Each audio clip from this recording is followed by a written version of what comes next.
하나님, 무더운 여름을 보내고 있습니다.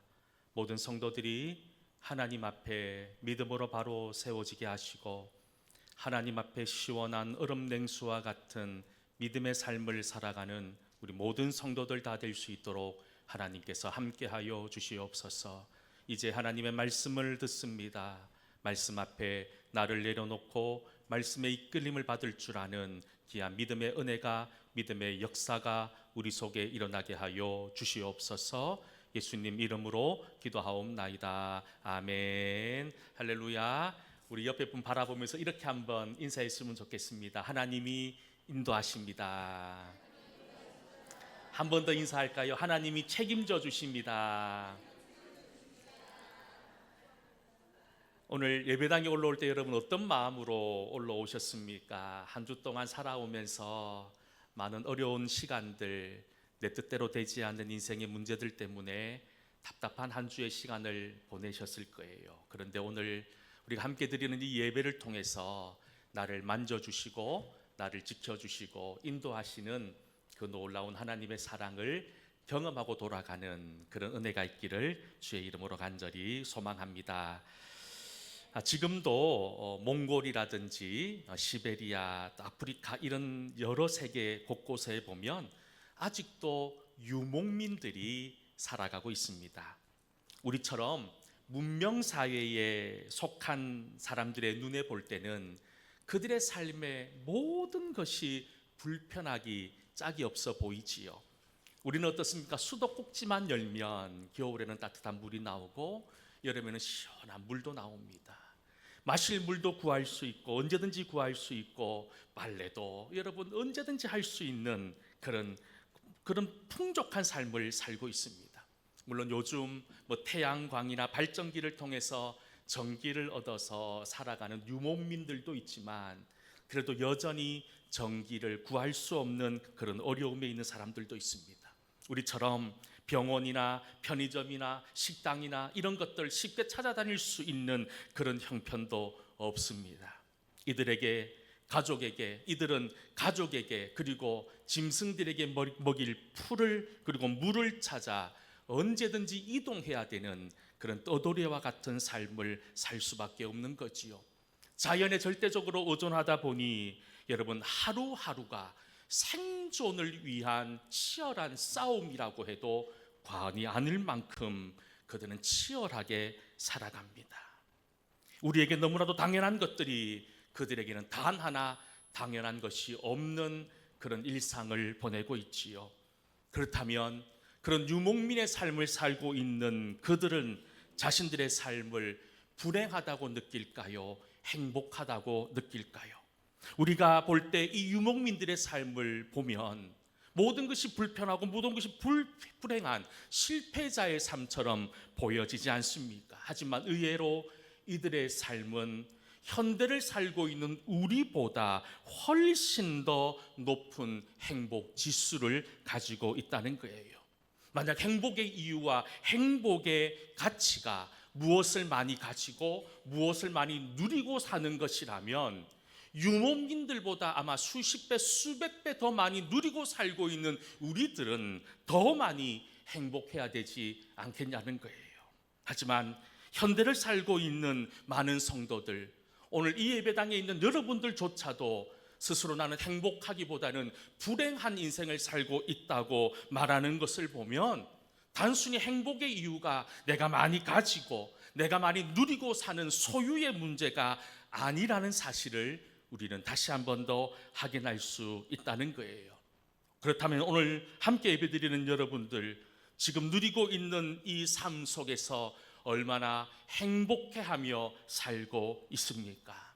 저는 오늘 우리가 함께 나누는 이 말씀을 통해서 여러분들의 마음속에 잃어버린 믿음의 모습을 회복하고 하나님이 주시는 은혜를 찾아서 진정으로 감사가 넘쳐나는 행복의 주인공이 다 될 수 있기를 주의 이름으로 간절히 축원합니다. 이스라엘 역사, 사실 그들의 역사에는 참 아픈 시간들이 많이 있었지요. 그들에게 가장 큰 아픔의 시간은 아마 애굽에서 보낸 430년의 노예의 시간이었을 겁니다. 그런데 하나님께서 이스라엘 백성들을 기적같이 출애굽시켜 주셨지요. 홍해를 건넜습니다. 그리고 이제 이스라엘 백성들이 신광야라는 곳으로 들어오게 됩니다. 광야에서 그들이 살아가는 삶의 형편, 그들을 위협하는 것들은 한두 가지가 아니었어요. 가장 그들을 힘들게 하고 어렵게 만들었던 것은 먹을 양식과 마실 물을 구하는 것이었습니다. 장정만 600만 명, 60만 명. 그러니 여러분, 아이들과 가족들 그리고 노인까지 포함하면 무려 여러분 200만 명이 넘는 사람들이 먹을 음식과 마실 물을 그 허허벌판인 광야에서 구한다는 것은 그들이 가진 모든 에너지를 집중해도 이룰 수 없는 불가능한 일이 아니었을까요? 그래서 그들은 홍해를 건너고 출애굽이 40년 여정 동안에 늘 생존을 위해서 치열하게 싸워야 됐던, 먹는 문제, 마시는 문제로 인해서 늘 마음을 쓸어내야 했던 그런 인생을 살았던 사람이었어요. 오늘 말씀은 아니지만 이 앞전에 나오는 출애굽기 15장 22절 말씀을 보면 이스라엘 백성들이 기적같이 홍해를 건넜습니다. 그리고 광야에서 이 수르 광야라고 하는 곳에서 사흘길을 걷게 됩니다.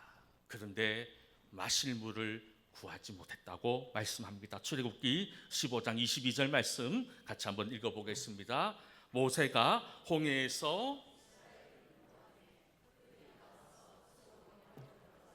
거기서 사흘길을 걸었으나 물을 얻지 못하고, 그렇다면 최소한 사흘 전에 그들은 홍해가 갈라지는 기적을 그들의 눈으로 그 기적의 현장에 있었던 사람들 아닙니까? 아무리 엄청난 기적이 일어났다 하더라도 3일 만에 그들은 다시 일상의 삶 속에서 불평과 원망을 쏟아내기 시작합니다. 광야 그 내리쬐는 태양빛 아래서 사흘 동안 마실 물을 구하지 못했다는 것은 지금 그들의 상태가 얼마나 심각한 상태였는지를 짐작할 수 있습니다. 요즘 여름철을 보내고 있지요. 물을 많이 마셔야 돼요. 물 많이 마시지 못하면 탈수증이 나타나서 죽을 수도 있어요. 여러분, 사실 이런 일상, 우리가 여름을 보내고 있는 이 30도, 40도에 육박하는 이 내리쬐는 태양빛이 광야의 일상이라는 거예요. 그런데 여러분, 사흘 동안 마실 물을 구하지 못했다. 그들은 지금 당장이라도 죽을 것 같은 타는 목마름 속에 놓여 있었다는 거예요. 이쯤 되면 하나님께서 그들에게 마실 물을 좀 주시면 얼마나 좋겠습니까? 그런데 계속되는 말씀을 보면 이스라엘 백성들의 눈에 저 멀리 오아시스가 보입니다. 그들이 환호합니다. 이제 하나님께서 우리에게 마실 물을 주시는구나. 그 오아시스를 향해 정신없이 미친 듯이 달려갑니다. 그런데 그 오아시스는 도저히 마실 수 없는 쓴 물, 그래서 그 오아시스 이름이 마라였다는 거예요. 마라. 백성들은 분노를 폭발해 버립니다. 아니, 하나님, 출애굽을 통해서 홍해를 건너는 기적을 행하셨다면 이 광야에서도 우리에게 물을 마실 수 있는 기적을 행해 주셔야지요. 왜 우리에게 마라라고 하는 고통의 오아시스를 주십니까? 라며 여러분, 이 불평과 원망을 자신들을 이끌고 있는 모세를 향해서 쏟아내기 시작합니다. 여러분, 백성들이 모세에게 쏟아낸다고 해서 모세가 뭐 특별한 대안이라도 있었겠습니까? 물론 모세는 40년이라고 하는 긴 세월을 광야에서 훈련받은 사람이었어요. 그런데 여러분, 이 광야라고 하는 곳이 하루가 다르게 변하는 그 생활 속에서 모세라고 남쪽으로 가야 될지 북쪽으로 가야 될지 서쪽으로 가야 될지 동쪽으로 가야 될지 도저히 알지 못하는 그 상황 가운데 이 모세는 또 무엇을 할 수 있었단 말입니까? 결국 모세가 이 마라의 쓴물 앞에서 분통을 터뜨리고 있는 원망과 불평의 삶을 살고 있는 이스라엘 백성들 앞에서 할 수 있는 일이 없었던 거예요. 결국 그가 할 수 있는 유일한 일이 있었습니다. 그것이 뭐냐 하면 하나님께 길을 묻고 하나님께 답을 얻는 것이었습니다. 고아들의 아버지로 알려져 있는 조지 뮬러 목사님이라는 분이 있습니다. 5만 번 기도 응답의 사람으로 유명하신 분이지요. 1만 명의 아이들을 양육했던 조지 뮬러 목사님, 그가 오랫동안 목회를 하면서 가지고 있었던 믿음의 철칙이 있었습니다. 그를 이끌었던 믿음의 원칙이지요.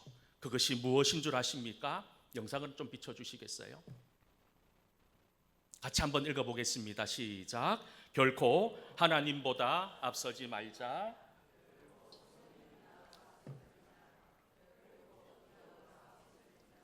여러분, 이 세 가지 문장은 우리 성도들이 붙들고 있어야 될 너무나도 중요한 믿음의 원칙이라는 거예요. 하나님보다 앞서면 망하는 거예요.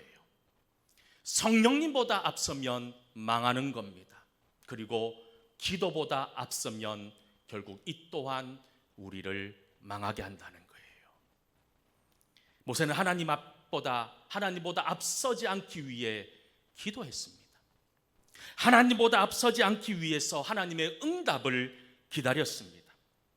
그렇게 기도했던 하나님께서 모세에게 응답해 주셨는데 그 응답의 방법이 무엇인 줄 아십니까? 우리의 상상, 우리의 생각을 뛰어넘는 하나님의 응답이 일어납니다. 어떻게 말씀하신 줄 아십니까? 나무 가지를 던져서 그 쓴물로 변한 오아시스에 던지라는 거예요. 여러분, 이게 어떻게 말이 되는 이야기입니까? 수십 년 동안 그 물이 증발하고 소금밖에 남지 않아서 쓴물로 마실 수 없는 그 물에 나무가지를 던져서 어떻게 그것이 사람이 마실 수 있는 물로 변할 수 있단 말입니까? 그런데 하나님께서 그렇게 해주셨다는 거예요. 하나님의 역사의 방법은 우리가 생각하는 방법, 그것을 훨씬 더 추월하고 앞선다는 사실을 우리는 잊지 말아야 된다는 거예요. 우리가 지금까지 믿음 생활하면서 왜 자꾸 하나님의 기적을 내가 가지고 있는 상식의 틀 속에 가둬 놓으시려고 합니까? 왜 하나님의 능력을 왜 내가 알고 있는 얄팍한 지식 위에 자꾸 가둬 놓으려고만 하시냐는 거예요. 이 믿음의 수준을 뛰어넘을 수 있을 때에 쓴물이 단물로 바뀌는 놀라운 기적을 경험할 수 있다는 거예요. 그렇게 한바탕 물로 인한 소동을 겪었던 이스라엘 백성들, 그 한 번으로 끝날 일이 아니었지요. 왜냐하면 광야는 물을 구할 수 없는 곳이기 때문이죠. 얼마 지나지 않아서 오늘 우리가 함께 읽었던 출애굽기 17장에 또 한 번 물로 인한 소동이 벌어집니다. 이번에도 또한 이스라엘 백성들의 반응은 똑같습니다. 모세를 향해서 핏기스린 눈빛으로 입에 담지 못할 쌍소리로 욕하고 저주하기 시작합니다. 3절 말씀인데요, 우리 3절 말씀 같이 한번 읽어보도록 하겠습니다. 거기서 백성이 목이 말라 물을 찾으매 당신이 어찌하여 우리를 애굽에서 인도해 내어서 우리와 우리 자녀와 목말라 죽게 하느냐. 비록 짧은 한 구절의 말씀이지만 지금 이스라엘 백성들의 믿음의 수준, 그들이 어떤 마음을 가지고 있는지를 금방 알 수 있는 내용들이 이 한 구절의 말씀에 집약되어져 있습니다. 지금 이스라엘 백성들 마실 물이 없다는 현실의 문제 때문에 가장 먼저 부정하고 있는 것이 무엇입니까? 하나님의 인도하심을 부정하고 있는 거예요. 400년이 넘는 노예의 생활 가운데 그들은 노예로 살다 죽을 수밖에 없는 자신들을 구원해 주신 하나님의 기적 그 자체를 현실의 문제 때문에 부정해버리는 그런 안타까운 믿음의 모습을 보이고 있더라는 거예요. 여러분, 이스라엘 백성들에게 출애굽은 어떤 일입니까? 어떤 의미가 있는 거예요? 400년이 넘는 시간 동안 나라를 빼앗기고 나라가 없는 백성으로 비참하게 살아야 됐던 그들의 유일한 소망, 그들의 유일한 꿈이 있었습니다. 이 노예의 삶을 청산하고 고향으로 돌아가는 거예요. 고향인 가나안 땅으로 돌아가는 것이 그들의 평생 소원이었던 거예요. 그리고 하나님께서는 그들의 기도에, 그들의 간절함에 모세를 통해서 출애굽이라고 하는 놀라운 역사와 기적을 이루어 주셨다는 거예요. 결국 이 출애굽의 사건은 이스라엘 백성들이 살아계신 하나님, 그리고 우리 민족을 얼마나 사랑하시는지 그 하나님의 사랑을 경험하고 체험할 수 있었던 놀라운 사건이었던 겁니다. 그런데 어떻습니까? 마실 물이 없다는 것 때문에, 내 인생의 어려운 인생의 고난과 시련 앞에서 하나님과 모세를 향해 애굽에서 우리가 그렇게 잘 먹고 잘 살았는데 왜 우리를 괜히 끌어내어서 이곳에서 우리를 죽게 만듭니까? 라고 한탄하며 원망의 소리를 쏟아내기 시작합니다. 물론 이스라엘 백성들의 입장에서 이 말이 완전히 틀린 말은 또 아니지요. 왜냐하면 이스라엘 백성들이 노예로 살았지만 그들이 정착하고 살았던 땅의 이름은 고센 땅이라는 곳이었습니다. 그런데 이 고센 땅이 어떤 곳이냐면 나일강과 바로 붙어 있는 애굽 땅에서도 가장 비옥한 곳 중에 하나가 고센 땅이라는 곳이었어요. 그곳에서 400년 동안 그들은 노예로 살았지만 최소한 풍부한 나일강의 물로 인해서 그들은 먹고 마시는 문제에 대해서만큼은 전혀 불편함도 없이 어려움도 없이 시간들을 보내었다는 거예요. 하지만 모세의 설득으로 애굽을 떠난 순간 그들에게 가장 먼저 닥쳐오는 어려움은 노예로 살았던 먹고 마시는 문제였던 거예요. 그 먹고 마시는 문제로 인해서 그들은 매 순간순간마다 하나님을 부정하고 하나님 없는 불신앙의 삶을 끊임없이 보여주고 있더라는 거예요. 애굽에서 노예였지만 그들에게는 당연했던 것들이 있었지만, 비록 그들은 자유인이 되었고 약속의 땅 가나안 땅을 향해 가고 있지만 그 모든 것들이 이제 평범한 것이 아닌, 일상이 아닌 그런 것이 되어 버렸다는 거예요. 결국 그 눈앞에 있는 인생의 어려운 문제들로 인해서 넘어짐의 연속이었다는 거예요. 우리도 똑같습니다. 목사도 성도인 여러분들도 늘 믿음의 어려움들을 경험합니다. 왜냐하면 현실의 문제 앞에서 내가 두렵고 떨리고 내가 이 상황들을 어떻게 이겨낼까, 내가 가진 것들을 생각해 보면 감당할 수 없는 이 세상의 폭풍 속에서 내가 어떻게 해야 될지 몰라 우왕좌왕하고 있는 우리들의 연약한 모습, 이런 여러분 우리들의 모습 속에 하나님이 있으십니까? 내 염려와 걱정 속에, 내 원망과 불평 속에 하나님이라고 하는 이름이 여러분들 속에는 있으십니까? 하나님은 끊임없이 우리에게 고난을 주십니다. 우리에게 여러분 꽃길만 주시는 분이 아니더라는 거예요. 시련도 있고 아픔도 있고 절망도 있고 눈물도 있고 억울함도 있습니다. 하지만 그 모든 시간들 속에서 하나님이 원하시는 것이 무엇일까요? 예전에 어떤 글을 읽었습니다. 중국 사람들은요, 아기가 태어나면 가장 먼저 엄마 젖을 물리지 않는다고 합니다. 5가지를 먼저 맛보게 한대요. 아이가 태어나면 가장 먼저 그 아기의 입에 식초를 약간 묻혀서 맛을 보게 한다는 거예요. 갓난 아기가 식초를 맛보는 순간 그 인상이 찌그러지고 울기 시작합니다. 그러면 또 이어서 그 아이에게 소금을 찍어서 맛보게 한다는 거예요. 여러분, 그 짠 소금을 입에 느끼니까 이 아이의 울음소리는 점점점 더 커진다는 거예요.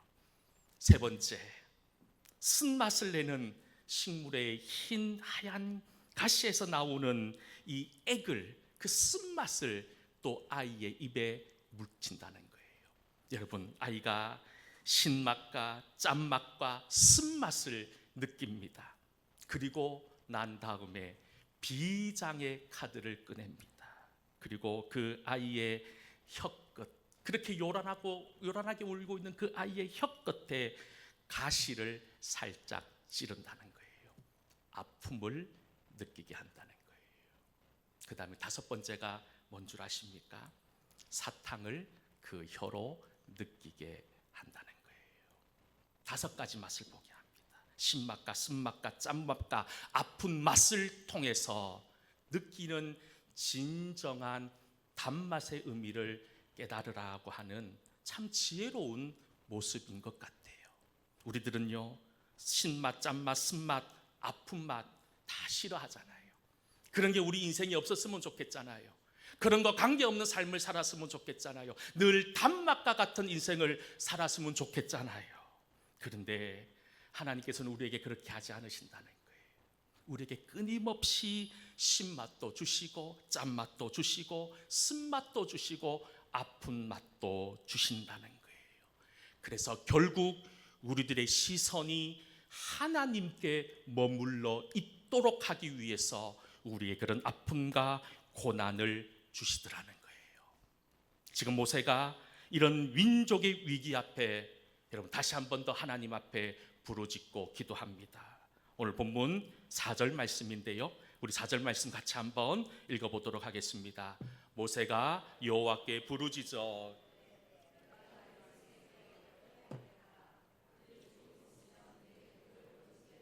아멘. 이 모세도 느꼈어요. 백성들의 상태가 심각합니다. 돌을 들어서 나에게 던질 것 같은, 아마 던지는 사람도 있었을 거예요. 그런 이제 생명의 위협 속에서 모세가 선택했던 길은 무엇일까요? 사실 모세는 누구보다도 강력한 카리스마를 가지고 있었어요. 최소한 200만 명의 민족을 이끌고 광야를 지나가야 될 만큼 그의 카리스마는 그 누구도 넘볼 수 없을 만큼 강력했을 거예요. 아마 돌을 들고 자기를 향해 죽이려고 달려드는 백성을 눈빛 하나로도 제압할 수 있는 그런 충분한 능력이 있었던 사람이었어요. 그런데 지금 모세는 무엇을 선택합니까? 자기가 가지고 있는 또 세상의 방법이 아니라 하나님께 다시 길을 물었다는 거예요. 하나님 앞에 기도했던 모세에게 하나님 응답하십니다. 그 응답의 내용도 우리의 상식을, 우리의 기억을 초월하는 것들이죠. 이스라엘 백성의 장로들을 데리고 나일강으로 장로들을 데리고 가서 반석 위에서 그 네가 가지고 있는 지팡이를 내리쳐라라고 하는 말씀이었던 거지요. 지금 모세와 함께하고 있는 장로들은 어떤 사람입니까? 이스라엘 12개 지파의 가장 앞선 지도자들이었습니다. 그들을 데리고 간 이유는 그들이 바로 서야지만 이스라엘 민족을 바로 이끌 수 있었기 때문이지요. 어느 조직이든 앞선 리더십에 바로 서 있어야 됩니다. 건강한 교회를 이루는 여러 가지 요소들이 있습니다. 그 중에 가장 중요한 것이 뭔 줄 아십니까? 영적인 리더인 담임 목사를 중심으로 하나 되는 교회가 되어야 된다는 거예요. 그러니 여러분, 기도하실 때 부족한 저를 위해서 기도해 주셔야 돼요. 저를 위해 기도해 주시지 않으면 우리 믿음이 바로 세워질 수 없기 때문입니다. 더불어 기도해 주셔야 돼요. 우리 장로님들을 위해 기도해 주셔야 돼요. 믿음의 본을 보일 수 있도록, 사람들에게 존경받을 수 있는 믿음의 사람들이 될 수 있도록 여러분 기도해 주셔야 돼요. 안수 집사와 권사님들 같이 중직자들을 위해서도 기도해 주셔야 돼요. 주신 사명들을 은혜로 잘 감당할 수 있는 그런 충성된 사람이 될 수 있도록 우리가 끊임없이 기도하고 함께 갈 때에 우리 교회가 하나님이 원하시는 온전하고 거룩하게 구별된 교회가 될 수 있는 것이 아닐까요? 그렇게 모세는 장로들을 이끌고 반석 앞에 했습니다. 그리고 그 반석을 내리칩니다. 그러자 놀라운 기적이 일어납니다. 오늘 본문 5절과 6절 말씀입니다. 같이 5절과 6절 말씀을 읽어봅시다. 여호와께서 모세에게 이르시되 백성 앞을 지나서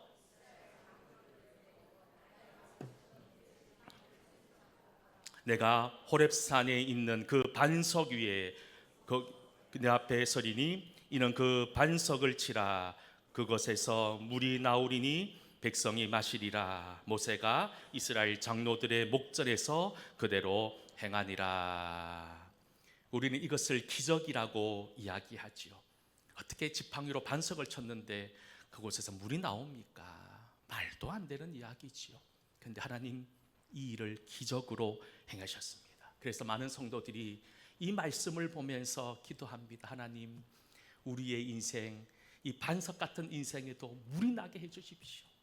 이스라엘 백성들에게도 이렇게 물이 나는 기적을 행하셨는데 내 인생에도 이런 물이 나오는 기적을 행해 주십시오. 그렇게 기도하기도 하더라는 거예요.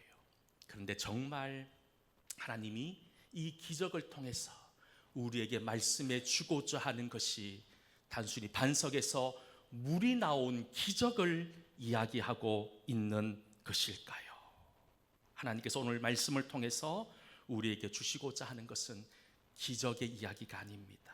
내 뜻대로, 내 생각대로, 내가 원하지 않는 인생의 여러 가지 현실 앞에서 하나님 앞에 신경질적으로 하나님을 원망하고 하나님을 향해 저주의 손길을 내뱉고 있는 우리들을 향한 하나님의 경고의 메시지가 이 말씀 속에 담겨져 있다는 거예요. 그 말씀의 의미가 어디에 나온 줄 아십니까? 7절 말씀입니다. 너무너무 중요한 7절이에요. 우리 7절 말씀 같이 한번 읽어보겠습니다. 그가 그곳 이름을 마사 또는 무리바라 불렀으니 이는 이스라엘 자손이 다투었음이요 또는 그들의 여호와를 시험하여 이르기를 여호와께서 우리 중에 계신가 안 계신가 하였음이더라. 아멘. 그곳의 이름을 마사 아니면 무리바라고 지었다는 거예요. 기적이 일어난 기적의 장소를 여러분 좀 더 의미 있게 붙였으면 어땠을까요? 반석에서 물이 나온 곳, 하나님의 기적이 일어났던 곳, 여러분 이런 너무나도 좋은 이름들이 많은데 왜 하필 그곳의 이름을 마사 또는 무리바라고 하는 이름으로 지었단 말입니까? 마사 무리바라고 하는 이름의 뜻이 무엇입니까? 이스라엘 자손들이 서로 다투었고 그들이 여호와를 시험하여 이르기를 여호와께서 우리 중에 계신가 안 계신가를 따져 물었던 장소였다는 것을 확인시켜 주시고 기억하게 하기 위해서 이곳의 이름을 마사 무리바로 정하셨다는 거예요. 여러분 이게 우리의 인생 아닙니까?